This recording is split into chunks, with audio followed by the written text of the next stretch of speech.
Juste un instant.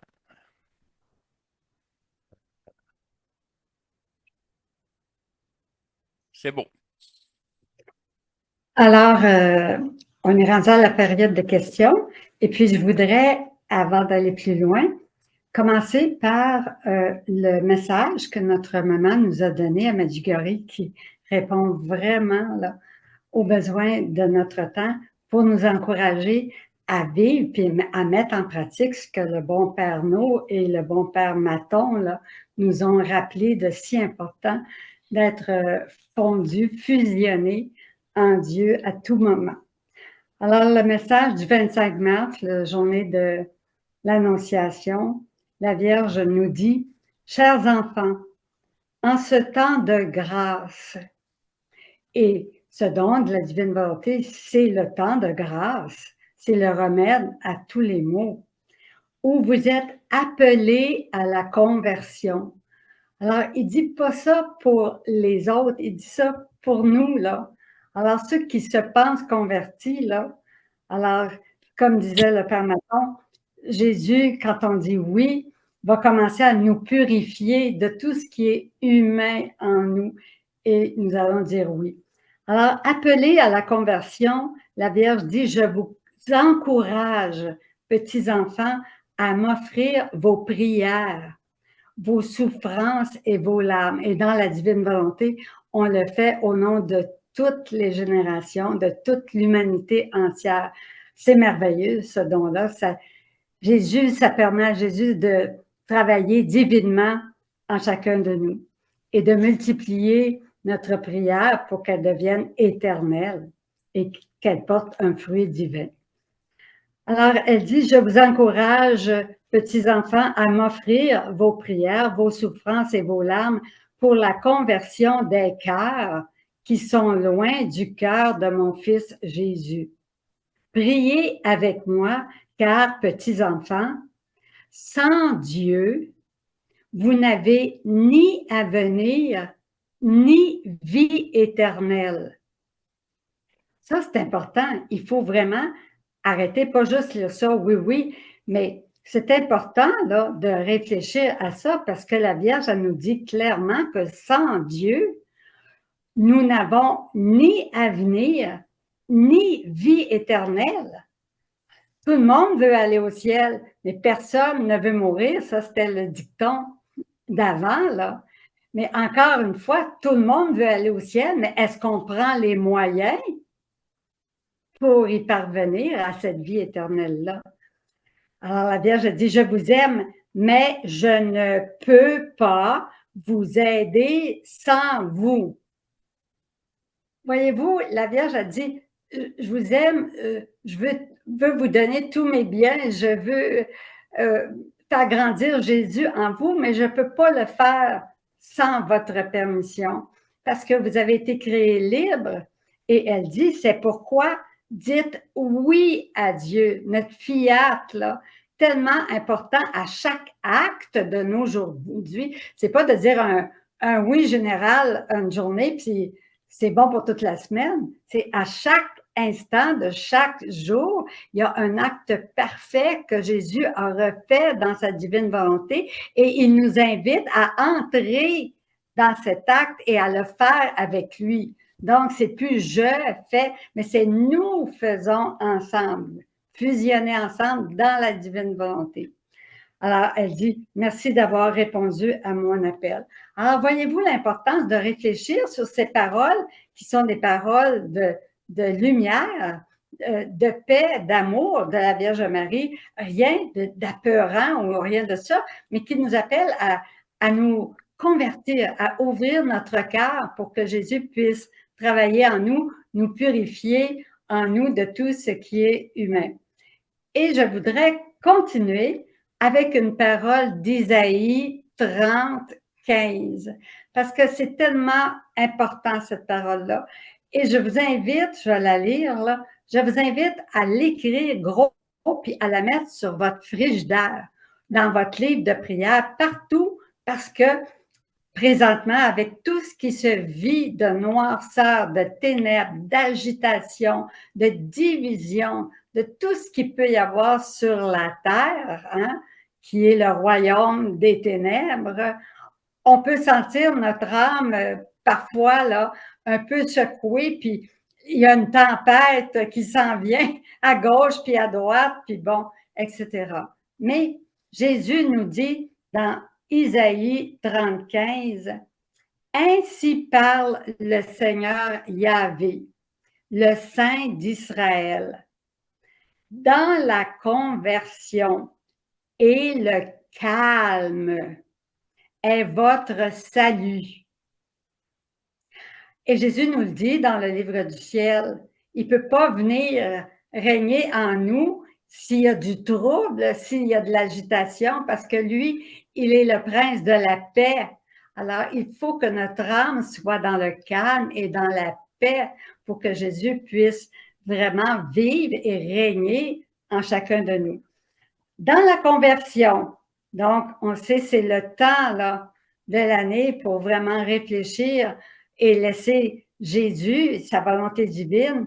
Alors, qu'est-ce qu'on convertit? Bien, notre volonté humaine qu'on laisse hein, par la volonté divine, c'est elle qui va régner en nous et non plus notre volonté humaine. Ça, c'est le plus grand des sacrifices parce que notre volonté humaine, c'est notre liberté, puis elle veut toujours régner en nous. Alors, on va dire non à notre volonté humaine pour plein de choses, là.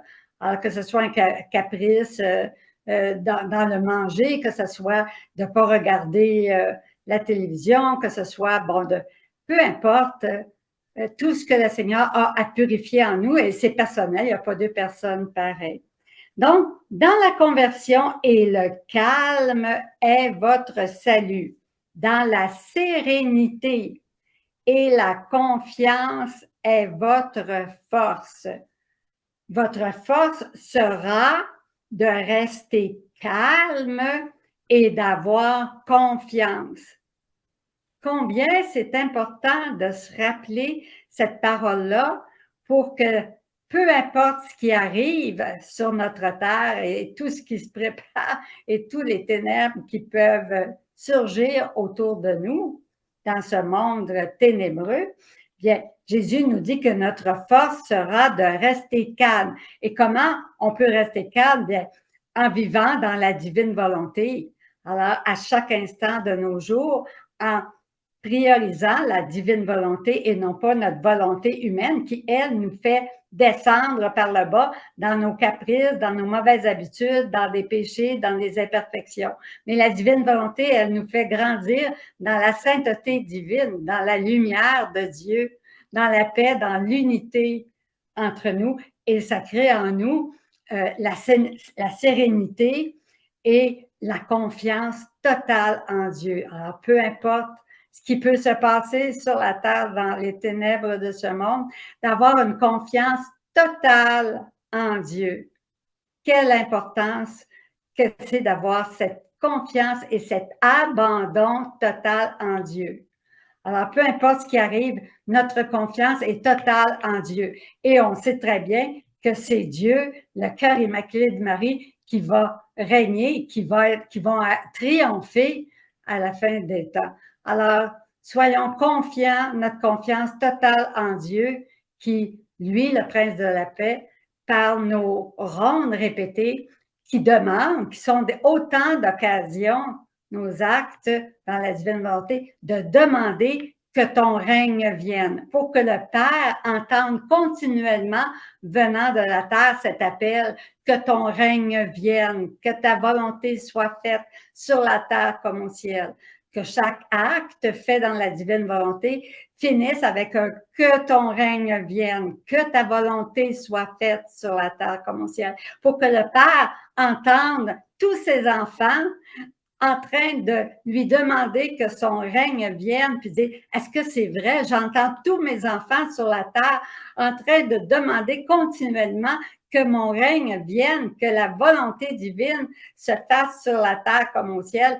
Et il est appelé, interpellé par chacun de nos prières comme ça, à vouloir nous donner la venue de ce règne de Dieu. Autant que la Vierge a prié pour la venue du Rédempteur, autant nous devons prier pour que le règne de Dieu arrive sur la terre comme au ciel et hâter par nos prières et nos actes dans la divine volonté le retour de ce règne de Dieu en chacun de nous et sur la terre comme au ciel.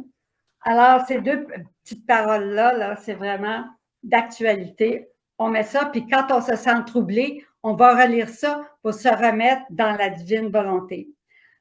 Avant de passer à la période de questions, je voudrais aussi reprendre les prophéties de la lettre de Bernadette Soubirous, qui en 1879 a envoyé au pape Léon XIII 5 prophéties pour notre temps, dont les 4 premières sont déjà réalisées, à savoir Lourdes sera un lieu de pèlerinage, une source miraculeuse. Alors ça, c'est accompli.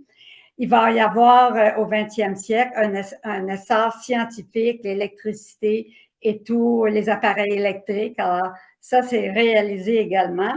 La 3e prophétie, la prise du pouvoir en Allemagne par Hitler et au nazisme, donc la Deuxième Guerre mondiale de 39-45, ça a eu lieu également. La 4e, qui était les efforts de l'homme pour s'envoler dans l'espace, l'atterrissage sur la Lune. Alors, on sait qu'en 1970, alors, il y a eu les Américains qui ont réussi l'atterrissage sur la Lune. On a tous vu ça à la télévision. Et la 5e prophétie, qui est celle-ci. J'en prends juste une partie parce qu'elle est assez longue, là, mais je vais prendre la 2e partie parce qu'elle est tellement importante pour nous remplir d'espérance, hein, durant cette année sainte, nous remplir et de garder cette espérance-là et de la transmettre à tous nos frères et sœurs qui parfois peuvent se décourager ou être complètement dans les ténèbres. À la veille de l'an 2000, donc, on sait que Jésus poursuit son temps de miséricorde parce qu'il veut que tout le monde soit sauvé, que tout le monde se retourne vers lui. On assistera au choc des adeptes de Mahomet et des nations chrétiennes. Une terrible bataille aura lieu dans laquelle 5 650 451 soldats perdront la vie et une bombe très destructive sera lancée sur une ville de Perse. Mais à la fin, alors là, la première partie, c'était pas tellement des bonnes nouvelles, là, mais disons que ça fait partie des purifications nécessaires pour que le règne de Dieu vienne. Mais à la fin, c'est le signe de la croix qui vaincra et tous les musulmans se convertiront au christianisme. Suivra un siècle de paix et de bonheur, car toutes les nations déposeront les armes. C'est important de savoir ça parce que ce qu'on lit aux nouvelles, c'est que toutes les nations sont en train de s'armer pour la guerre, alors que Jésus il dit ici, toutes les nations déposeront les armes. Une grande richesse s'ensuivra, car le Seigneur va répandre sa bénédiction sur les croyants. Sur toute la terre, il ne restera pas une seule famille vivant dans la pauvreté et souffrant de la faim. Voyez-vous, dans les nouvelles, tout ce qu'on entend, c'est ça va coûter plus cher, on n'arrive pas, bon, etc., etc. Alors que Jésus nous dit dans cette ère de la divine volonté, il n'y a pas une famille qui va vivre dans la pauvreté et qui va souffrir de la faim. Et un homme sur 10 aura le pouvoir de guérir les maladies de ceux qui appellent à l'aide. Suite à ces miracles, on entendra les cris d'allégresse d'un grand nombre. Le 21e siècle sera nommé deuxième ère d'art de l'humanité. Alors, je voulais vous rappeler ça pour vous dire comment c'est important le rôle de chacun de mettre en pratique et de vivre dans la divine volonté pour hâter la venue de ce règne de Dieu sur la terre. On a un rôle important à faire pour hâter la venue du règne de Dieu sur la terre. Alors, on va commencer avec Père Maton, est-ce que vous avez trouvé vos petites questions? Sinon, je les ai ici. Je peux les dire puis répondre, ou bien si vous les avez, vous pouvez le faire également. Alors, je vais les nommer, puis vous, les deux, le Père Maton et le Père Mou, s'il veut rajouter un mot. Maton, Donc, votre micro est fermé. Oui, je les ai ici. Je les ai avec moi. Je vais les lire, puis je vais faire un petit commentaire. Et parfait, si vous deux, de votre côté, vous voulez le poursuivre, OK? parfait. Alors, la première question qui nous a été envoyée, c'était envoyée le 16 février dernier.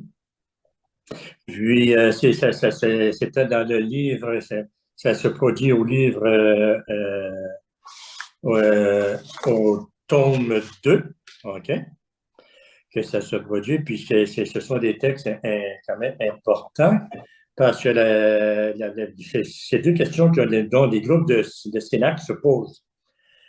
Puis, comme Marie-Hélène vient de dire, le Seigneur a besoin de nous pour faire grandir l'espérance et la joie dans tous les cas, malgré les temps forts dans lesquels nous vivons. La première question qui a été posée, c'est troisième paragraphe de page 10, en tout cas, dans mes livres à moi, ça ne correspond pas aux pages, mais j'ai trouvé la question. Elle pose la question, Dieu donne à tous sans s'appauvrir, et il n'a besoin de personne. Alors, le partage qu'elle fait suite à cette expression dans le livre du ciel, Jésus nous répète tellement souvent, j'ai soif de toi, viens me consoler. Oui, c'est vrai. Il a ainsi besoin de nous. On a cherché dans le groupe de Sénat, on a cherché à y répondre et on a eu quelques lumières. Serait-ce que Dieu immanent au ciel et Jésus rendu au ciel, que ce Dieu alors n'a besoin de personne pour augmenter sa gloire, pour sa félicité. Et là, on parle de l'humanité de Jésus. Hein. Mais l'humanité de Jésus souffre dans ses frères, ses sœurs, Église militante, sur terre et souffrante au purgatoire. Et ce sont ses frères et sœurs dont les hommes victimes en Jésus, ils ont besoin d'être consolés, habillés de l'habit de noces de la divine volonté. Comme est grand ce mystère qu'on n'aurait jamais fini de comprendre et d'aimer. Alors, la question avec toute cette réflexion, on revient à la question, est-ce que Jésus a besoin de nous? Dieu donne à tous sans s'appauvrir et il n'a besoin de personne. Alors, trouvant ce texte dans les Écritures, ça fait référence au soleil. Quand le Seigneur passe de lui, il parle du soleil. Le soleil répand sa lumière sur les feux, sur le feu, mais ne se consume pas. Sur la mer et les rivières, mais ne se noie pas. Et illumine tout, féconde tout. La sol, le Seigneur parle de ce qu'il est dans sa divinité. Il est le soleil. Et la phrase qui est mentionnée, hein, oh, comme il est facile de voir les attributs divins à travers le soleil. On voit les attributs divins à travers le soleil. On bénéficie de ces attributs divins. Par son immensité, Dieu est présent dans le feu, mais ne se consume pas. Très important. Il est présent dans la mer, mais il ne se noie pas. Il est présent sous nos pas, comme si on marchait sur Dieu, mais on ne l'écrase pas. Il donne tout, il donne à tous sans s'appauvrir. Il n'a besoin de personne. C'est la phrase qui fait question ici. Il voit tout et entend tout. Il connaît chaque fibre de nos cœurs et chacune de nos pensées, bien que, étant pur esprit, il n'a ni yeux, ni oreilles, etc., etc. Alors, c'était ce passage qui faisait problème, si on peut dire, dans la réflexion, dans le Sénat. Dieu donne tout sans s'appauvrir, puis il n'a besoin de personne. Et c'est vrai, Dieu est tout. Comme les attributs du soleil, Dieu est tout, c'est parce qu'il donne, il ne s'appauvrit pas. Au contraire, c'est sa joie de donner, c'est sa joie de partager. Et le fait qu'on est en communion avec lui, le fait qu'on se fusionne, comme on l'a vu tantôt, avec lui, on grandit, on reçoit tellement de lui, et en même temps, tout ce qu'il nous donne, il n'a rien perdu. Il est totalement lui. Et qu'on soit en lui, qu'on ne soit pas en lui, ça n'enlève rien à Dieu. Il n'a, comme il dit, j'ai besoin de personne. Non, il n'a pas besoin de personne pour être Dieu. Dieu est Dieu. Et il est Dieu en nous. Et il nous donne d'être en lui, de participer à sa divinité, de participer à son don. Il a le plaisir de nous donner, mais il a le plaisir de nous créer. Mais le fait qu'on est en communion avec lui, Dieu nous donne tout. Et c'est pas parce qu'il donne tout à toute l'humanité, des milliards de personnes, de créatures. Dieu est Dieu. Il n'est pas moins Dieu parce qu'il nous a donné. Il est Dieu et il n'a besoin de personne dans le sens que il est lui-même Dieu dans les trois personnes. Mais par contre, le fait qu'on est en communion avec lui par la prière, la fusion et tout dans nos actes, comme on le voit si bien à Louisa, Dieu est heureux parce qu'il est amour et il peut nous donner cet amour. C'est à nous de l'accueillir. C'est dans ce sens-là qu'il dit, il ne s'appauvrit pas, puis il n'a pas besoin de personne. Mais en même temps, il a besoin de nous pour qu'il puisse resplendir dans tous les cœurs parce que nous sommes à l'image et à sa ressemblance. Et parce que nous vivons Dieu, parce que nous vivons avec Dieu, nous sommes des reflets de son image, de son soleil, de sa beauté. Alors, oui, il a besoin de nous, puis en même temps, non. C'est le double tranchant de la parole de Dieu. Hein? Un couteau à deux tranchants, une blâme à deux tranchants. Le Seigneur n'a pas besoin, et en même temps, il a besoin parce que par nous, il peut toucher les cœurs. Par nous, il peut faire grandir l'espoir. Par nous, il peut faire grandir la lumière dans les ténèbres.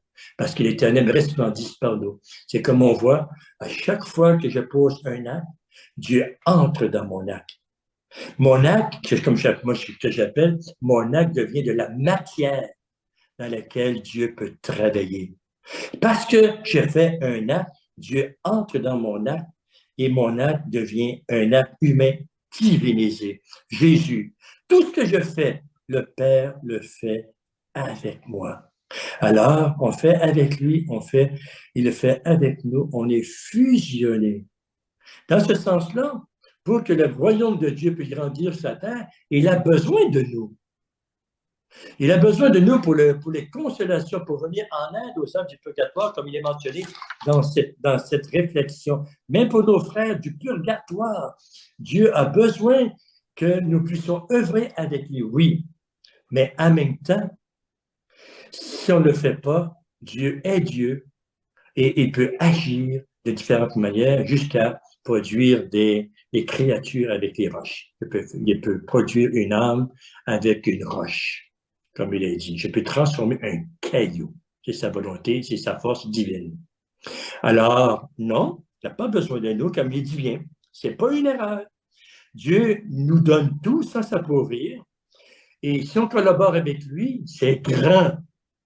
Et si on ne collabore pas avec lui, il va trouver d'autres manières pour le faire.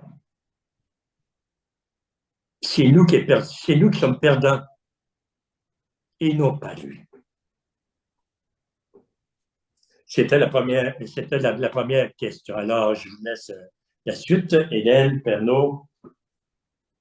Moi, j'aurais juste un petit mot à ajouter. On peut dire, mettons, avec ce que vous nous avez expliqué, que Dieu veut avoir besoin de nous. Oui. Et il nous a créés pour que nous ayons une correspondance d'amour avec lui. Oui. Alors, il nous a créés, alors Dieu nous a créés par amour pour se donner, mais il veut en même temps un retour d'amour continuel. Exact. Euh, Exact. Il a besoin de toi. Oui, oui, il veut cela parce qu'il est amour. Il est amour, puis l'amour qui se donne, ça fait un retour. C'est pas un amour égoïste. On ne reçoit pas sans dire merci, sans une reconnaissance. Et puis il faut le reconnaître, la plus grande souffrance que le Seigneur reçoit de nous, c'est la non-reconnaissance. Une âme qui ne reconnaît pas, et un homme qui ne dit pas merci, ça le fait souffrir. Oui. Oui. Exactement, oui.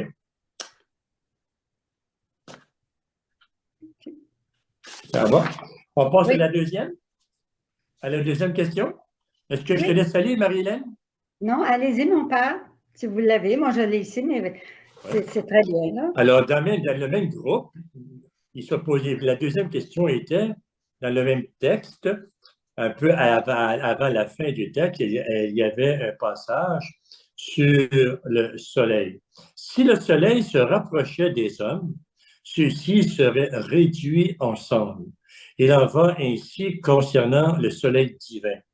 Aucun esprit créé ne peut le pénétrer. Si on tentait de le faire, on en serait ébloui et confondu. Louisa, quand elle a été complètement dans la divine volonté, a alors pu pénétrer en Dieu selon ce qu'on comprend. Comment Jésus, lui, faut-il écrire? Comment Jésus, lui, fait-il écrire? Qu'aucun esprit créé ne peut le pénétrer. Une personne de notre groupe a dit que c'était parce que, à ce moment-là, dans la vie de Louisa, aucun esprit créé n'avait pénétré Dieu, sauf la pure Vierge Marie, conçue sans péché. Mais alors, Jésus aurait dit une fausseté, car il n'y a pas fait préciser par Louisa que c'est vrai à cette date où Louisa l'écrivait, et Jésus ne fait pas écrire de fausseté. Alors, ça continue là, à savoir, est-ce que une âme créée peut pénétrer le divin? Okay? Alors, c'est la question que la personne se posait. Et si je reviens dans les écrits, parce que là, c'était l'écriture de la personne qui a posé la question, mais je m'en viens aux écrits de Louisa, dans le tome. La rondeur du soleil symbolise l'éternité de Dieu. On commence à réfléchir sur la deuxième question, à savoir un esprit créé. Est-ce qu'on peut être en communion avec un esprit non créé? Alors, le soleil, la rondeur du soleil symbolise l'éternité de Dieu qui n'a ni commencement ni fin. La lumière du soleil est si intense qu'on ne peut la fixer longtemps sans être ébloui. Si le soleil se rapprochait des hommes, ceux-ci seraient réduits ensemble. Il en va ainsi concernant le soleil divin. Aucun esprit créé ne peut le pénétrer. Le soleil divin. Oh, c'est plus de la matière, là. C'est de la non-matière. C'est du divin. C'est la divine volonté. Aucun esprit ne peut pénétrer ce soleil divin. C'est-à-dire, aucun esprit créé ne peut pénétrer la divine volonté. Aucun esprit créé ne peut pénétrer Dieu dans sa divinité. Si pendant que nous habitons encore notre corps mortel, le soleil divin voulait nous manifester tout son amour, nous serions réduits ensemble. Oui, parce que la finitude que nous sommes ne peut pas accueillir l'infinitude de Dieu. On le dit même pour la Vierge Marie. Marie, excusez-moi de prendre l'expression, mais c'est pas mal ça, un peu. Marie est une poussière dans la divinité de Dieu. Parce qu'elle est un être créé, elle nous vient comme nous du néant, elle est créée pour être la mère de Dieu sans le péché originel. Elle est grande, Marie. Mais devant l'éternité, l'infinitude de Dieu, Marie, elle est une poussière. Marie ne peut pas contenir Dieu, même si elle a accueilli en elle. C'est l'infinitude qui s'est fait petit en elle, mais par cette petitesse, Marie a grandi. Alors, c'est là qu'on peut voir. Aucun esprit créé ne peut le pénétrer. Si on tentait de le faire, on en serait ébloui et confondu. Et je continue parce que la question qui est posée est dans le livre à la fin. La fin de ce passage nous répond très bien à la personne qui envoie la question. Si pendant que nous habitons notre corps mortel, le soleil divin voulait nous manifester tout son amour, nous serions rendus ensemble, oui. Bref, Dieu s'aime des reflets de nous-mêmes. Les reflets de nous-mêmes. Nous sommes des reflets de la création de Dieu, des reflets de nous-mêmes dans la création, et cela crée en nous l'impression de le voir, de le toucher.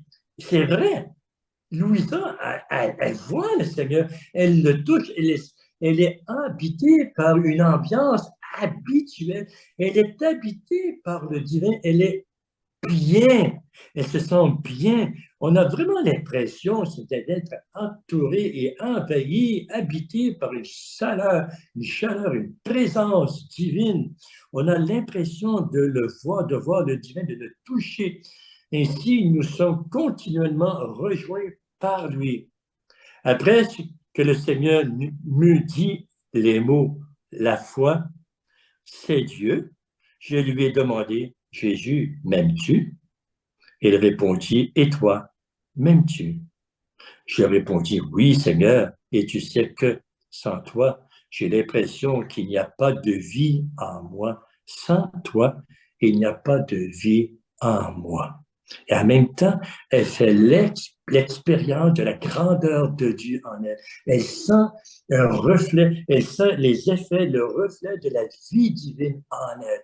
Elle le sent, puis en même temps, elle est vide. On a vu tantôt. La fusion, la prière dans le Seigneur, il nous vide de nous-mêmes, puis il nous remplit de lui. J'ai l'impression que il n'y a pas de vie en moi. Je suis vidé de la vie. C'est drôle, Jésus. Tu es là, je suis bien avec toi, puis moi, je ne suis même pas là. Je suis parti comme si je n'étais pas là, comme si je n'étais pas là. Il y a le vide en moi, le vide de notre humanité, le vide de notre volonté humaine. Jésus poursuivit. Donc, tu m'aimes et je t'aime. Alors, aimons-nous et ressentons toujours ensemble et restons toujours ensemble. C'est ainsi que se termina notre rencontre au moment où l'avant-midi prenait fin. Et c'est ce passage-là qui est très important et qui répond à la question. Qui pourrait dire tout ce que mon esprit a saisi? On ne peut pas entrer dans un esprit créé, un être créé ne peut pas entrer dans le divin. On ne peut pas, on le dit bien. Qui peut dire tout ce que mon esprit a saisi concernant le soleil divin? J'ai l'impression de le voir et de le toucher partout. Je me sens revêtu de l'intérieur, de l'extérieur, notre habit divin, notre habit de soleil qu'Adam et Ève ont perdu, le vêtement de lumière. Ils se sont trouvés nus. Cependant, même si je sais certaines choses sur Dieu, dès que je le vois, j'ai l'impression de n'avoir rien compris. Pire encore, il me semble n'avoir dit que des sottises, des niaiseries. J'espère que Jésus me pardonnera toutes mes sottises. Alors, la réponse est là. On fait l'expérience de Dieu et en même temps, on fait l'expérience du vide, Il est là, puis moi, c'est comme si je me sentais absent, parce que absent de ma volonté, de moi-même. Je suis vidé de moi-même pour être rempli de lui. Alors, aucun esprit ne peut le pénétrer. Ça vient de lui. C'est lui qui est à l'œuvre. Parce que tu dis ton fiat, il accomplit l'œuvre. Tu ne fais rien, c'est lui qui le fait. Alors, dans ce soleil divin, aucun esprit ne peut le pénétrer parce que c'est la divinité qui se donne en partage. C'est Dieu qui se donne et c'est pas toi qui le prends. Il veut que tu deviennes propriétaire de ce qu'il te donne. C'est très clair. Il veut qu'on devienne propriétaire de ce qu'il nous donne. Mais en même temps, tu ne voles pas Dieu. C'est lui qui te donne. Alors, c'est dans ce sens-là qu'on ne peut pas, de nous-mêmes, pénétrer ce soleil divin, cet être divin. Dieu est Dieu et il est totalement différent de nous. Et on est avec lui, comme lui, dans un don de partage avec la grâce divine. On ne dira jamais que Marie est Dieu. Marie n'est pas Dieu, Marie n'est pas une déesse. Marie, elle participe au don de Dieu, à la grâce de Dieu. Elle est la mère de l'enfant de Dieu, la mère de Jésus. Elle devient une mère divine, mais elle n'est pas la mère de Dieu. Elle est la mère du Fils de Dieu. Très important. Elle n'est pas la mère de Dieu, elle n'est pas la mère du Père. Si elle était la maman de Dieu le Père, ça veut dire qu'elle est avant Dieu. Elle est Dieu, elle est la mère divine parce qu'elle est la mère du Fils de Dieu. Mais il y a Dieu avant que Marie devienne un être. Elle est sortie du rien. Elle dit elle-même, je ne suis rien. Je ne suis rien. Marie le dit dans les 31 jours, je ne suis rien. Et elle ne peut pas pénétrer ce soleil. Ça lui est donné. Amen. Très belle explication. Il y a Saint Paul qui dit, nous sommes Dieu, mais c'est une expression pour dire par attribution, C'est ça. par qualité. Dieu est lui-même, par lui-même. Oui. Il n'y a pas besoin de nous. Nous, on a besoin de Dieu. On n'était pas là avant. Oui. Dieu était toujours là. Nous sommes Dieu par participation, comme vous dites, et nous avons besoin de Dieu pour l'aide. On ne peut pas le devenir de nous-mêmes sans Dieu, comme le nouvel âge voudrait dire, et autres. On ne devient pas un super créature jusqu'au point que je deviens je suis mon propre Dieu. Ça, c'est du nouvel âge et autres, OK? Certaines philosophies orientales. Mais nous le sommes, on est conscient avec un don de participation à Dieu. Sans lui, on n'est rien. Alors, je continue avec la prochaine question. Alors, j'invite le Père Maton et le Père No à répondre à ces questions-là. Alors, c'est quelqu'un qui dit, si tout est enclos dans l'acte unique de Dieu, cela veut-il dire que tout est enclos dans sa divine volonté? Et dans ce cas, les œuvres du mal et les âmes et les corps ressuscités des damnés en font aussi partie? Point d'interrogation. Or, le mal n'a pas d'existence en soi? Point d'interrogation. Donc, je répète la question. Si tout est enclos dans l'acte unique de Dieu, cela veut-il dire que tout est enclos dans sa divine volonté?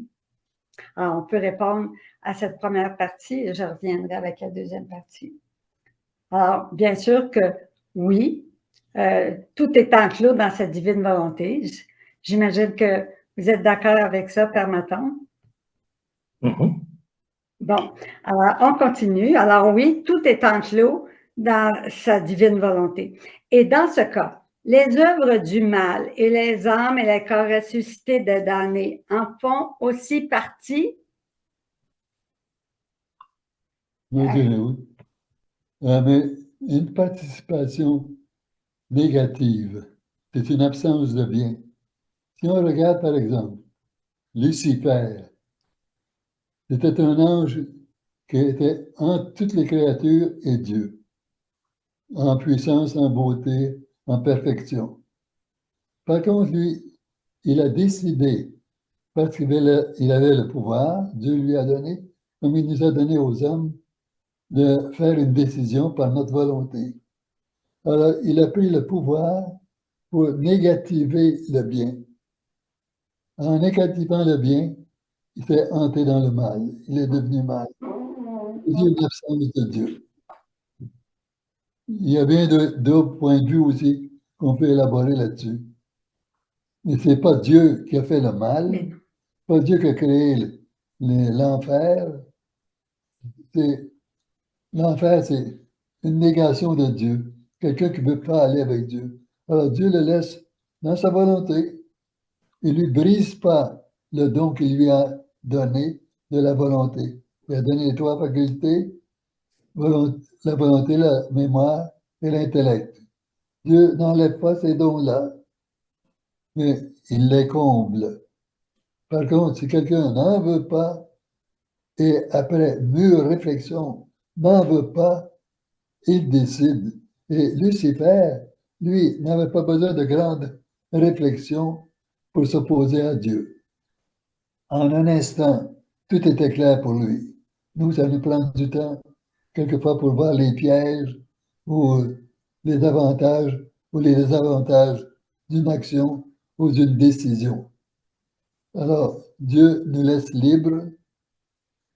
On voudrait bien, quelquefois, qu'il enlève le mal, qu'il n'y ait plus rien de mal présent. Ça, c'est notre intellect abîmé qui voudrait avoir une réaction divine. Mais c'est Dieu qui est le maître. Allez-y, Père Maton. Mais si on voudrait que Dieu enlève le mal, on serait tous les premiers à dire non. Parce que Dieu commencerait à nous travailler personnellement pour enlever de nous le mal. Puis il y a des choses qu'on ne sera pas capable de supporter de l'action de Dieu. Et qu'on dirait non, on finirait par dire quelque part non. Alors, oui, tout est enclos en Dieu. Il ne faut pas oublier que dans sa volonté, tout est un, mais que Dieu, dans sa volonté, c'est le bien, c'est le divin, c'est l'amour, c'est tout ce qu'on peut attribuer à Dieu dans la grandeur de son amour, de sa bonté. Et Dieu n'a pas, comme on dit bien, le Dieu n'a pas fait le mal. Il a créé les anges, il a créé l'humanité et tout. Et le grand don, parce qu'on parle du don des dons, de la divine volonté, mais Dieu, dans la création, il nous a fait un don. Il nous a fait le don de la liberté. Il ne voulait pas nous avoir comme des esclaves, des robots et autres. Tu sais, des personnes qui n'ont pas un mot à dire. Donc, on dit, Dieu nous a donné la liberté pour que nous soyons libres et que de cette liberté, on puisse le choisir. C'est grand.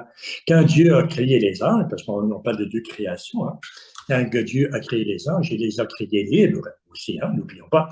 Et dans toute la création des anges, parce que c'est comme pour la création de l'humanité, le temps que Dieu a créé, il n'y a pas de temps, mais dans cette période de la création, il y a une grande période où la joie était là. Tout était dans la joie, tout était joie dans la joie, dans les anges, dans les dieux, le royaume de Dieu. On essaie de se faire des images, il n'y a pas aucune créature encore. La création n'est même pas faite encore. L'univers n'est même pas encore créé. Et Dieu est dans cette joie avec ses anges, puis un moment donné, dans l'étape, dans le moment de cette éternité, dans le moment de cette éternité, Dieu a un projet de créer le monde, l'univers, et il crée l'humanité dans laquelle son fils, il a son fils prendrait chair. Il y a tout un projet de vie en Dieu qui est un projet divin où que Dieu, comme on le disait tantôt, Dieu veut se donner, Dieu veut se donner, se partager, créer des êtres semblables à lui à partir de notre humanité, de la matière. Et c'est là que l'harmonie a été brisée dans la liberté angélique. Puis il y a eu la révolte, Lucifer et autres, et puis la gang qui ont suivi, et ils ont perdu le combat, comme on le sait, et Dieu a reçu une grande menace. On a menacé Dieu. On ne peut rien contre toi, on va t'avoir dans ta création. Alors Dieu a continué son projet d'éternité à créer le monde, à créer les créatures pour se donner un peuple de fils et de filles à l'image, à son image, sa ressemblance. Et son projet de Dieu, c'était pas un projet habité du mal, c'était un projet habité de la grandeur de la divinité où l'homme devait dire oui à Dieu. Et le mal s'est installé parce que, à cause des attaques des anges qui ont déçu, ont attaqué la création de Dieu, puis ont eu une faiblesse.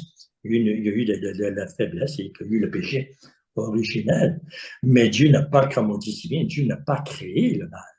Le mal s'est inséré par la liberté angélique, par la liberté humaine. L'âme, le mal s'est ingéré pour détruire l'œuvre de Dieu ou pour détruire l'œuvre de Dieu. Et en font l'expérience encore tantôt, comme tu disais, Marie-Hélène, le monde présentement est chambardé par toutes sortes d'événements qui fait qu'on ne sait plus se mettre la tête. Est-ce que notre humanité aura encore un avenir avec ce qui se passe? Oui, on a un avenir. Mais oui, c'est contenu dans Dieu, mais qu'est-ce qu'est Dieu? C'est divin, c'est le parfait, c'est l'amour, c'est pas le mal. Au contraire, c'est le bien avec un grand B. Mais Dieu a été victime dans son projet. Et nous, on est des victimes à travers les souffrances que nous vivons si nous ne sommes pas avec lui. Et ça fait partie de notre liberté. Le grand don, si Dieu nous donne le don des dons, comme il est dit pour le royaume de la divine volonté avec Louisa, n'oublions pas qu'avant, il y a eu le don de la liberté. Et ce don, le Seigneur ne l'enlèvera jamais.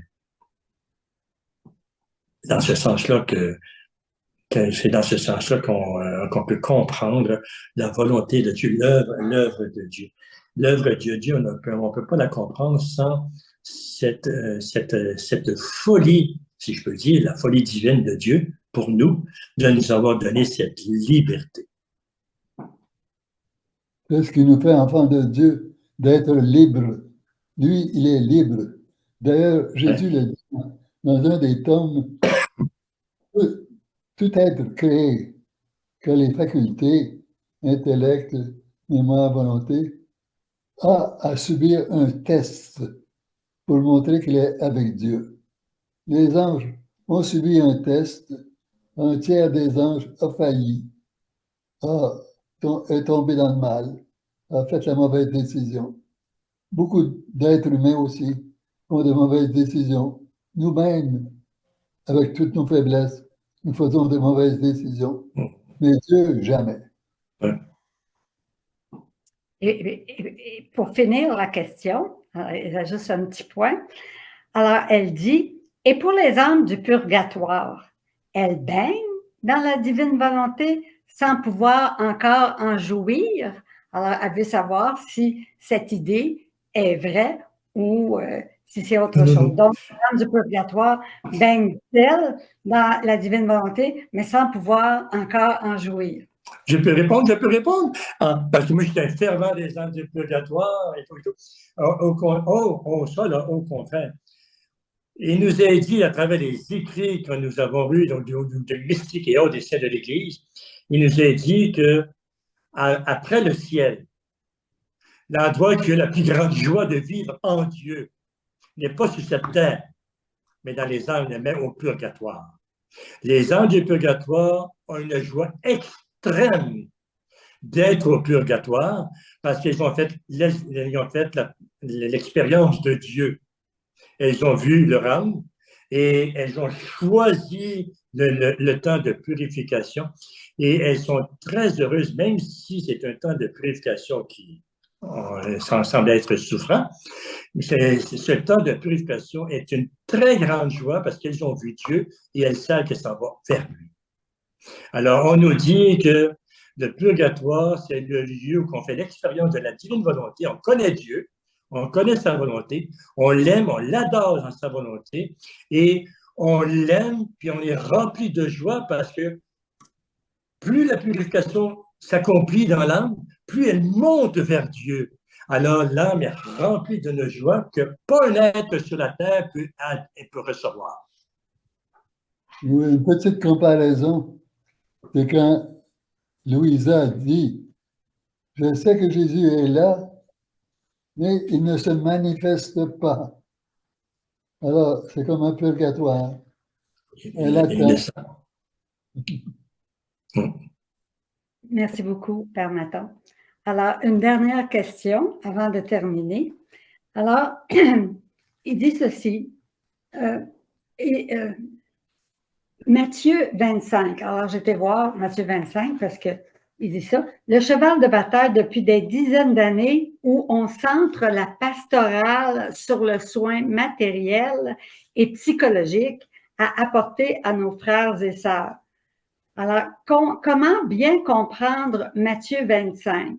Et il ajoute, Louisa demande à Marie d'être habillée avec les mérites et les souffrances de Jésus. Je comprends que Jésus veut d'abord que j'habille mon frère avec les mérites de Jésus pour le salut de son âme, tout en me substituant à son âme pour qu'il soit habillé des vêtements matériels, que ce soit par moi ou fait par quelqu'un d'autre. Alors, la question est, un formateur en pastoral m'avait déjà dit qu'il ne voyait plus beaucoup de différence entre un travailleur social et un agent de pastoral. Et il se questionnait, mais sans trouver une réponse satisfaisante à sa quête. Comment bien comprendre Matthieu 25? Alors, dans Matthieu 25, il s'agit de la parabole des 10 vierges, où il y en a 5 qui sont sottes, qui n'ont pas d'huile en réserve, et les 5 sages qui ont, en attendant que le maître arrive, ont rempli leur réserve d'huile pour pouvoir allumer leur lampe quand l'époux sera arrivé. Et ça finit, cette parabole-là, en disant, en vérité, je vous le dis, aux vierges folles, là, les autres qui arrivaient à dire Seigneur, Seigneur, ouvre-nous, mais il répondit, en vérité, je vous le dis, je ne vous connais pas. Veillez donc, car vous ne savez ni le jour ni l'heure.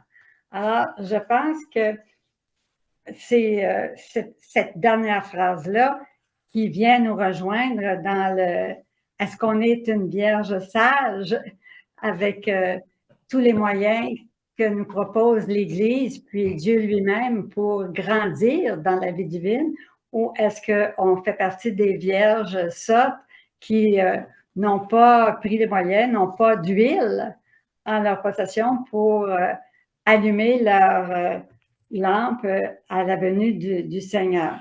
Alors, la question, c'est que est-ce que de nos jours, souvent les agents de pastoral et puis un travail social, ça semble plus avoir de différence parce que les agents de pastoral s'occupent beaucoup des biens matériels à procurer aux âmes, mais pas juste aux âmes, mais aux personnes. Puis, ils s'occupent des besoins psychologiques et matériaux, mais quels sont les besoins là, de l'âme? Et est-ce que ces besoins-là sont vraiment de nos jours là, prodigués aux âmes sur la terre? Alors, pouvez-vous commenter là-dessus cette parabole-là? Est-ce que veillez donc car vous ne savez ni le jour ni l'heure? Alors, pouvez-vous nous dire un mot là-dessus, Père Maton? Père, non, parce que là, OK.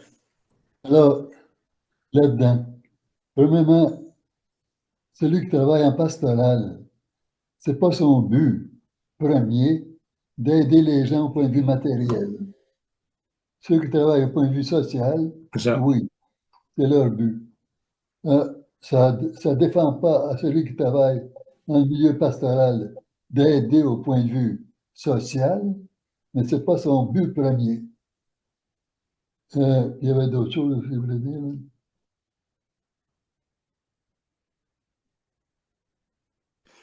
Je vais dans le même sens que vous, Père. Notre Église, elle est beaucoup humaine.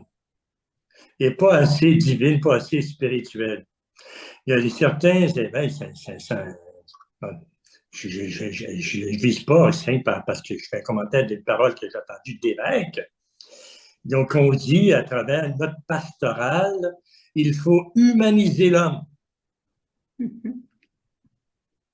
Oui, il faut humaniser l'homme. Il faut rendre l'homme plus humain. C'est pas mauvais, mais est-ce que c'est notre travail, le travail pastoral et social? Tu sais? On donne toute une pastorale sociale à l'Église à vivre. Mais dans le sens que humaniser l'homme. Moi, ma réaction, c'est de dire, si l'homme a besoin d'être humanisé, c'est parce qu'il est rendu une bête. S'il est une bête, il a perdu son humanité, puis il est rendu une bête. Il vit comme des bêtes. On le voit aussi dans les écrits. Hein? Il vit comme des bêtes, il se comporte comme des bêtes, sans morale et autres. Il faut humaniser l'homme. Humaniser l'homme, ça fait partie de nos chaînes de fonctionnement aujourd'hui en société, qui sont la psychologie et autres, et autres, et autres, et autres. On n'a pas à jouer ça, puis au niveau pastoral aussi. Mais moi, je dis qu'il faut diviniser l'homme. Il faut apprendre à diviniser l'homme. Puis le problème de nos pastorales sont dans ce sens-là. On accomplit tellement d'œuvres sociales dans nos paroles, dans nos sociétés, qu'on oublie d'annoncer, j'écris. Annoncer, j'écris. Je peux dire que même il y a des endroits que la pastorale sociale se fait sans dire que c'est de Jésus-Christ. On ne se sent pas à l'aise de parler du Christ, de sa croix et autres. Alors, la pastorale sociale prend place de la société. Il y était un temps où que l'Église était sociale parce qu'on avait une responsabilité, les écoles, les hôpitaux, etc., etc. Mais aujourd'hui, la société s'est prise en main au niveau social. Alors, ce qui libère l'Église. Alors, l'Église doit retrouver sa crédibilité au niveau spirituel, au niveau de la divinisation de l'être humain. Et si l'Église a perdu cette crédibilité, c'est à cause qu'elle a perdu cet aspect divin dans lequel elle est messagère. Oui, dans ça, oui. Et les vierges folles, mais moi, je vois plus côté de la grâce qu'on nous accumulons par les prières, par notre vie spirituelle et plutôt que le social. Même si on le sait que seulement le fait qu'au niveau social, de donner un verre d'eau, de donner un vêtement, de donner la nourriture, c'est grand. Mais c'est le grand. Mais si tu le fais-le annonçant Jésus-Christ aussi. Tu ne fais pas une heure sur ça pour faire, une heure sur ça pour venir à naître. Mais parce que non, je ne dirais pas ça parce qu'on est enregistré puis ça peut se répandre. Mais il y a des choses qu'on pourrait dire que ça l'a changé. Ça a changé au niveau des œuvres sociales qui se sont déchristianisées, qui se sont déspiritualisées. Et on a des exemples concrets dans notre société québécoise, mais j'irai pas là. J'aimerais intervenir ici pour spécifier la question, parce que la personne qui a probablement écrit la question vient de m'écrire pour me dire que l'insistance sur Matthieu 25, c'était 31-46, et non pas les Vierges folles, mais sur le jugement dernier, dans lequel le Seigneur dit « Celui qui va s'être occupé de moi, c'est lui qui va être sauvé. » Oui. Et non pas la question des Vierges folles, Vierges... Okay. D'accord. Oui, je le vois plus loin parce que je n'avais pas les versets. Alors, j'ai commencé avec ça, mais ça a plus de bon sens. Mais on peut dire qu'avec ce don que Dieu nous donne de vivre, de pouvoir vivre dans sa divine volonté, bien, à ce moment-là, on rame à contre-courant de toutes les valeurs sociale, humanitaire de ce monde terrestre dans lequel les forces des ténèbres font pression pour que tout rentre là-dedans et complètement faire disparaître notre religion, nos valeurs religieuses, puis tout ça. Alors, il est révolu le temps où nous avions un crucifix dans toutes les chambres des hôpitaux, dans les écoles, puis bon. Alors, mais nous, avec la divine volonté, on veut vraiment proclamer haut et fort au nom de tous que Dieu est vivant et que c'est lui qui va triompher dans le cœur de tout le monde et qui va venir régner. Il a dit que c'était un décret divin et qu'il va le réaliser. Il faut être certain que ce décret divin-là va se réaliser et vivre dans une espérance qui a pas de doute, qui a pas de, mais joyeuse et bienheureuse, puis être des agents de joie, de sérénité, de paix, de lumière, et pour faire justement que ça soit contagieux pour tous nos frères et sœurs qui vivent dans un monde complètement humanisé, mais non divinisé. Alors, ça fait partie de notre rôle aussi. Jésus veut se servir de notre humanité pour pouvoir multiplier sa paix, multiplier sa sagesse, son amour, son unité dans tous les cas. Aussi, beaucoup veulent se soustraire au jugement de Dieu. Par exemple, si j'ai un animal que je nourris journellement, j'aime bien ça, qu'il puisse me reconnaître. Et dans les zoos, même les animaux féroces reconnaissent ceux qui les nourrissent.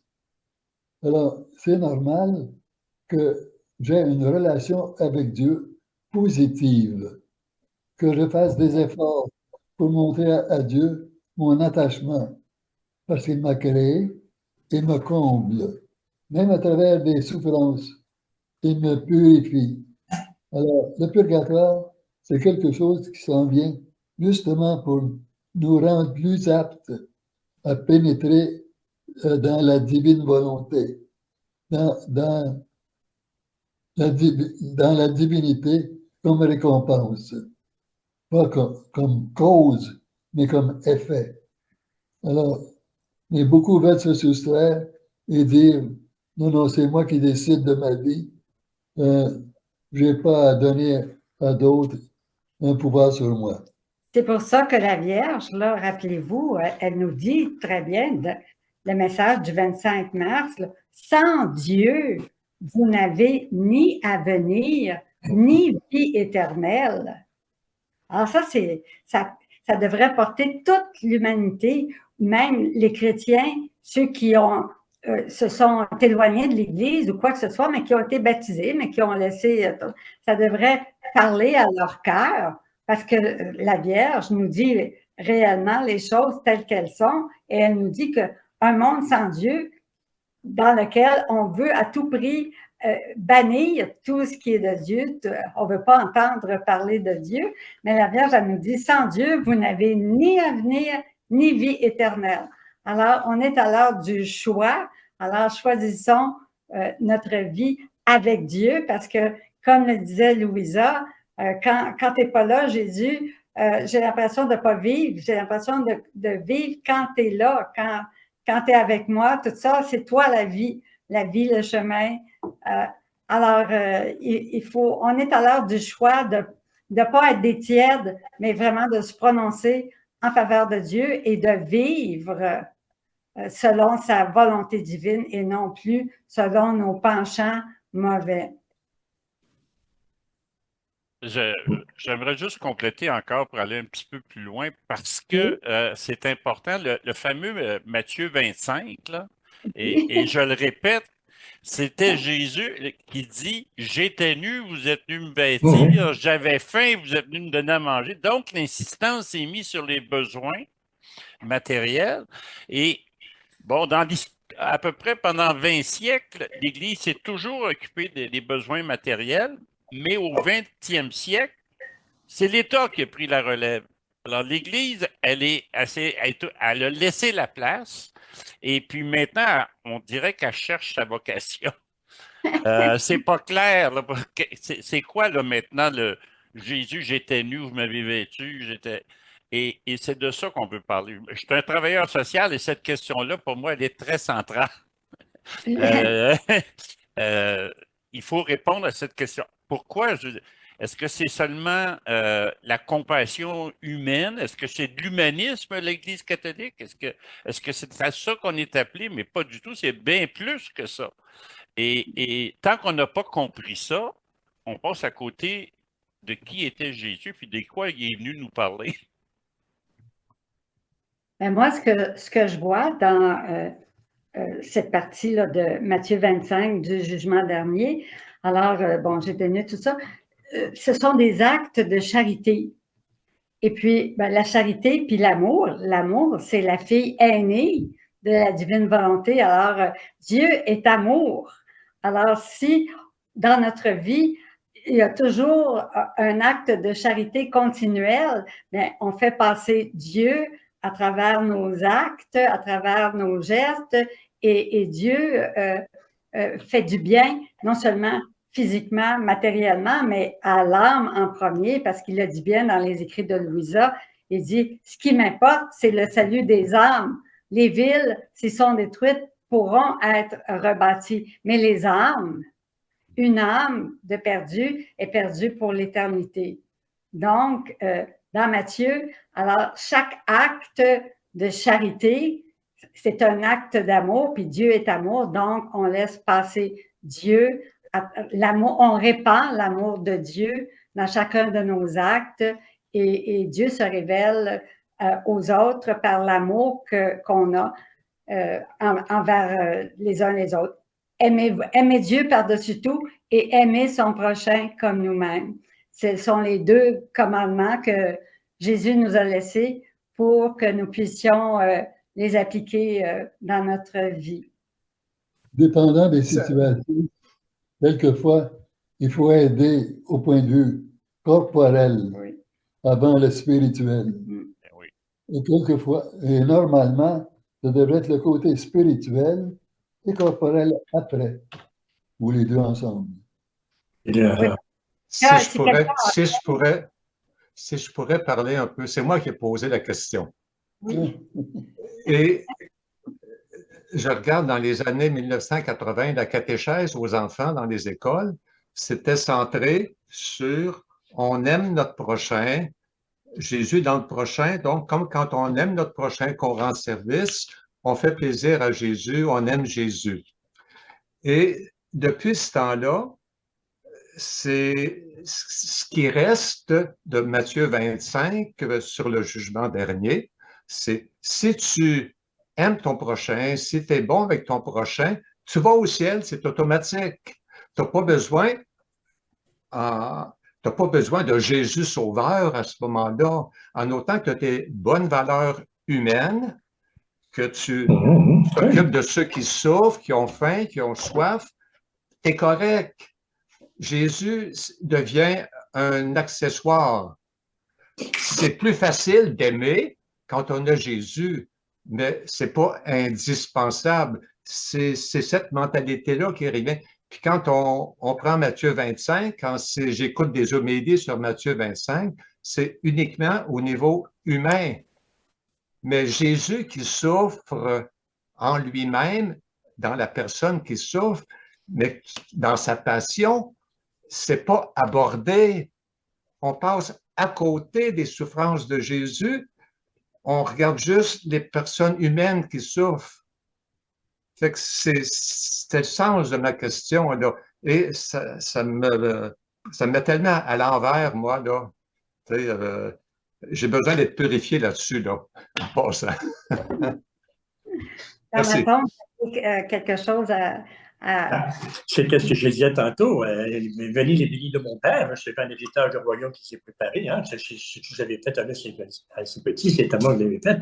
On ne connaissait même pas. Alors, ce passage en Matthieu s'adresse à toute l'humanité parce qu'il est le Dieu de toutes les créatures, de toutes les religions et cultures. Alors, ce qui est fait humainement est fait humainement.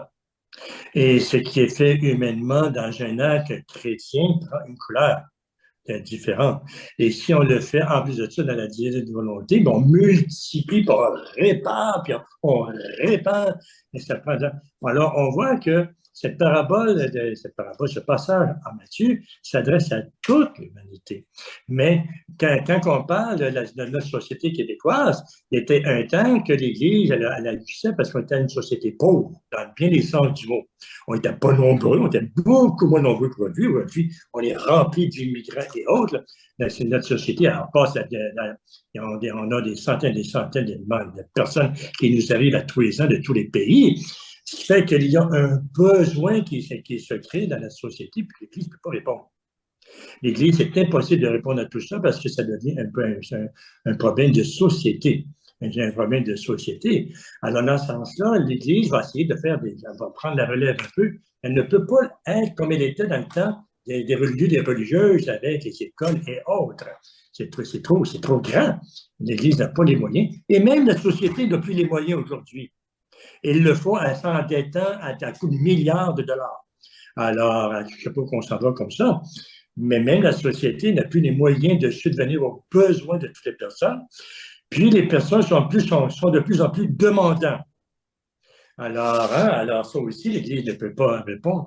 Mais le petit geste que l'Église va poser, si elle le fait au nom de Jésus-Christ, puis si elle ose annoncer Jésus-Christ en même temps, son geste devient spirituel, son geste devient divinisé et son geste devient fait partie de l'œuvre de la divine volonté. Quand on est dans la divine volonté et qu'on invite Jésus dans les actes que nous faisons, dans les actes que nous faisons, nous fusionnons à lui pour que c'est lui qui agit dans toute écriture en faisant pénitence, réparation. Alors, ce petit acte de charité prend des couleurs extraordinaires dans ce sens-là. Mais oui, cette parabole s'adresse à toute l'humanité, Et j'aime dire deux choses. On parle de la sainteté. On nous a toujours rapporté que la Vierge Marie aurait dit qu'au moment qui s'était reporté, que la plus grande sainte dans l'Église, au moment qu'elle se parlait, là, à ce moment qu'elle est précis, la plus grande sainte de l'Église, de l'humanité, du royaume, c'était une musulmane. Il n'y a pas une chrétienne. Elle avait dit, présentement, c'est une dame musulmane qui vit dans le monde, c'est elle qui est considérée la plus grande chrétienne. Et encore le petit Jacob de Medjugorje, quand il a perdu sa maman très jeune, et on y apprend que sa maman est rendue au ciel, puis tout le monde, comment ça se fait qu'elle est toujours au ciel? On posait la question, pourquoi ma maman est au ciel? Elle lui a répondu, parce que ta mère, tout ce qu'elle le fait, elle le fait par amour. Alors imaginez-vous que n'importe quel, même si quelqu'un n'est pas croyant, le fait toujours par amour. Par amour. Les hommes et les femmes de bonne volonté. Heureux les hommes et les femmes de bonne volonté. Alors, quelque part, c'est bénéficiaire. Oui, le Seigneur parle, puis même les non-croyants peuvent rentrer au Seigneur au ciel avec tout ce qu'ils ont accompli. C'est grand pour le Seigneur. Mais nous, en Église, nous avons une responsabilité différente. On ne peut pas abandonner notre spiritualité. On ne peut pas abandonner le Christ. On ne peut pas abandonner notre foi dans nos actes. Chaque fois que l'Église pose un acte, ça doit être un acte de foi annonçant Jésus-Christ. Ça doit nous être demandé. Est-ce que tu l'as fait en mon nom? Toi qui es un baptisé, toi qui es un choisi par le Père, dans la volonté du Père, dans le plan divin du Père, est-ce que tu l'as fait en annonçant Dieu? Ou tu l'as fait tout simplement en ayant honte de dire que tu es un chrétien? Ça va jouer, ça. Ça va jouer. On peut dire, Père Maton, qu'à l'heure actuelle, l'Église vit comme un vendredi saint, mais qu'avec le don de vivre dans la divine volonté, Jésus le dit, ça correspond au mystère de la résurrection du Christ, où toutes les âmes vont se lever pour proclamer la gloire de Dieu. Et Jésus le dit dans les écrits de Louisa, que dans le règne de la divine volonté, tout le monde va vivre dans la divine volonté. Alors ça, c'est vraiment encourageant. Il n'y aura plus de musulmans, quoi. Ça, tout le monde va vivre de la divine volonté. Quelle est la grandeur du geste posé par un homme qui donne un verre d'eau au nom de son humanité pour aider un frère, un acte de charité, quoi, un acte humain? Quelle est la différence entre lui qui donne un acte humain puis un prêtre qui est sollicité à lui donner de l'eau, puis il trouve qu'il est fatigué. Ah, t'as dit fatigué, ouais, fais-moi la paix, puis on lui donne de l'eau. Quel est le geste le plus grand pour Dieu? Celui du prêtre ou celui de l'homme qui est un homme régulier, si on peut dire, tu sais, qui le donne avec amour, et l'autre, le prêtre, qui donne son verre d'eau en chialant. Encore vous, petit fatigant. Là, laisse-moi tranquille. Tu finis de me déranger. Puis, tu sais, Moi, j'aurais quelque chose à dire là-dessus. Est-ce que je peux? Marie-Hélène, t'as dit qu'il y avait les deux plus grands commandements. Un seul Dieu, tu adoreras, et puis ton prochain. Et puis, mais Jésus a rajouté ce beau commandement-là. Il marchait avec ses apôtres. Aimez-vous les uns les autres. les uns les autres, Je vous ai aimé. comme je vous Ça, ai. c'est divin, hein? Oui. Oui. Aimez-vous les uns les autres comme je vous ai aimé.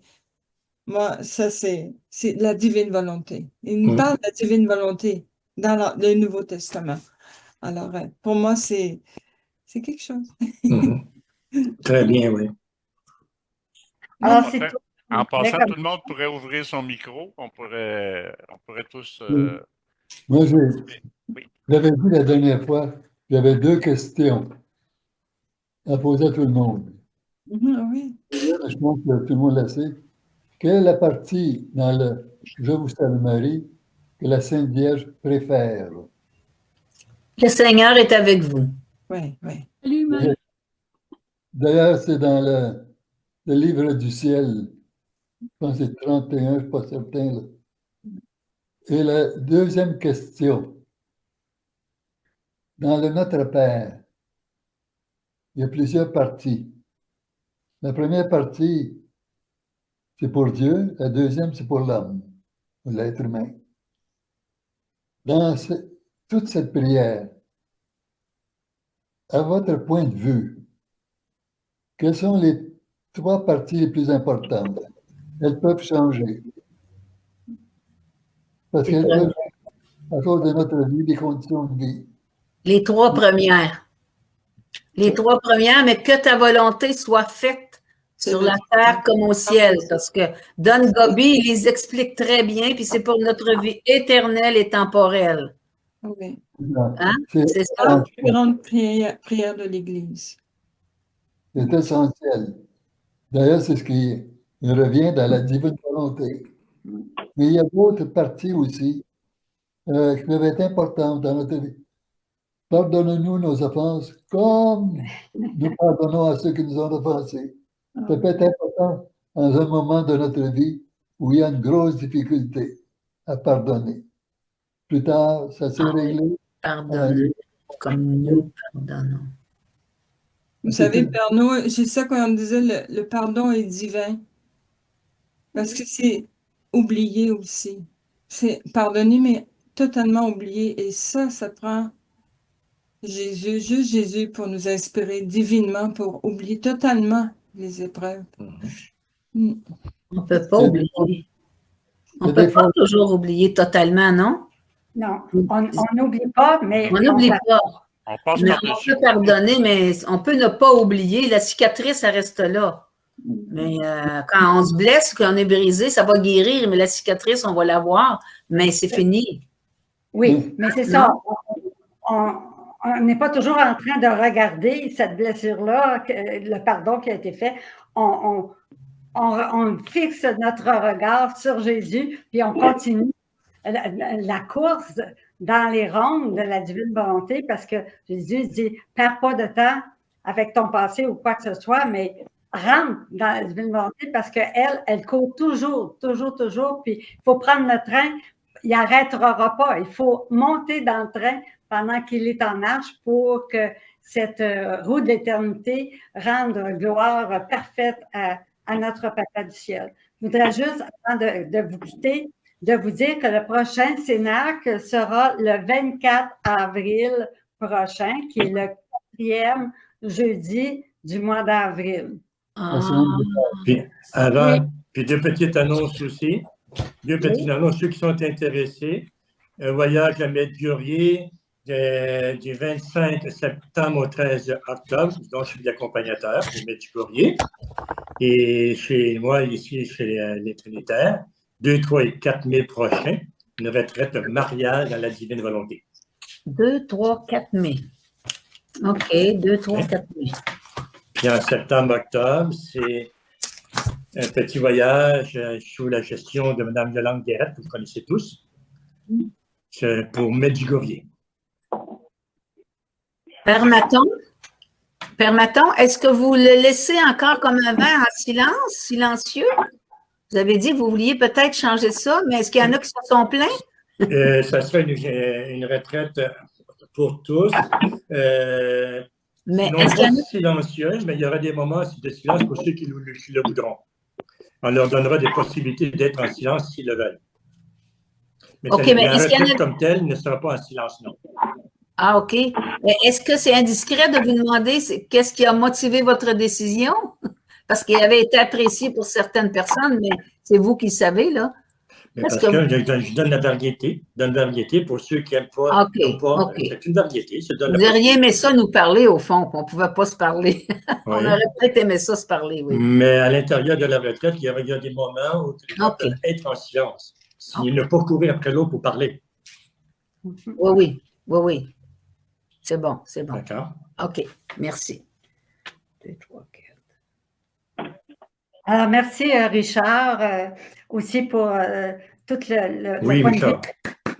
vue et pour tout le travail qu'il fait sur le site. Alors, il va y avoir beaucoup de nouveautés dans les semaines qui viennent. Et puis, Richard travaille fort là, pour tout mettre ça sur le site. Alors, de temps en temps, allez voir sur le site parce que les nouveautés vont s'ajouter. Là, il va y avoir 13 petits livrets là, comme celui-ci qui vont se rajouter et qui vont être disponibles. Non seulement sont déjà disponibles sur le site, on peut les télécharger, mais ceux qui veulent acheter format papier, ça sera disponible aussi au niveau de l'association.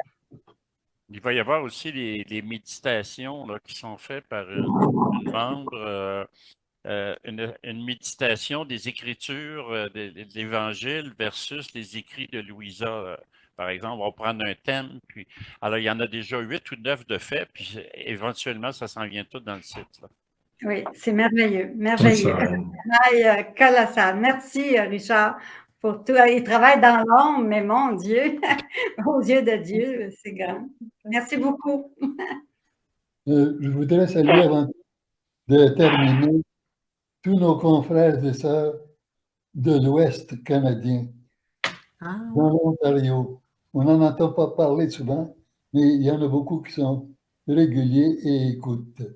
Et nous nous entraidons. Au Nouveau-Brunswick aussi. Maintenant, ça va être le temps de bénir. Je demanderai à tous les prêtres de bénir ensemble. Que Dieu Tout-Puissant vous bénisse, vous aide à vivre un vrai carême dans la divine volonté, une purification, une augmentation de grâce, au nom du Père et du Fils et du Saint-Esprit, avec l'aide de Maman Marie. Amen. Amen. Merci. Merci beaucoup. Merci beaucoup. Merci beaucoup. Merci beaucoup. Merci. Monsieur Mongeau, en dernier, je voulais vous poser une question. Et comme je dis des fois, soyez sages. Alors, Père Maton, c'est avec bien. La grâce de Dieu. Avec la grâce de Dieu. On vous voit au mois d'avril, à moins qu'il arrive quelque chose, là, mais sinon, le Père Maton, vous allez vous joindre à nous